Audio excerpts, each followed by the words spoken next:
ಅಪೌಷ್ಟಿಕತೆ ನಿವಾರಣಾ ಯೋಜನೆ ಶಿಫಾರಸು. ಮಕ್ಕಳಿಗೆ ದಿನಾಲೂ ಈ ಲಾಡು ತಿನ್ನಲು ಕೊಡಿ. ಅವರ ದೇಹ ತೂಕದಲ್ಲಿ ಆಗುವ ಬದಲಾವಣೆ ಗಮನಿಸಿ. ಇತ್ತೀಚಿನ ಅಪ್ಡೇಟ್ಗಾಗಿ ನಮ್ಮ ಚಾನಲ್ಗೆ ಸಬ್ಸ್ಕ್ರೈಬ್ ಮಾಡಿ.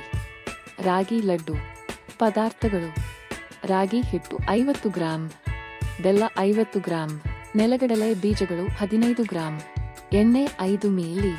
ತಯಾರಿಸುವ ವಿಧಾನ: ರಾಗಿ ಹಿಟ್ಟನ್ನು 20 ನಿಮಿಷಗಳ ಕಾಲ ಬೇಯಿಸಿ. ಕಡಲೆಕಾಯಿಯನ್ನು ಹುರಿದು ಹೊರಗಿನ ಕೆಂಪು ಚರ್ಮವನ್ನು ತೆಗೆದುಹಾಕಿ ನಂತರ ಪುಡಿ ಮಾಡಿ. ಬೆಲ್ಲದ ಸಿರಪ್ ತಯಾರಿಸಿ.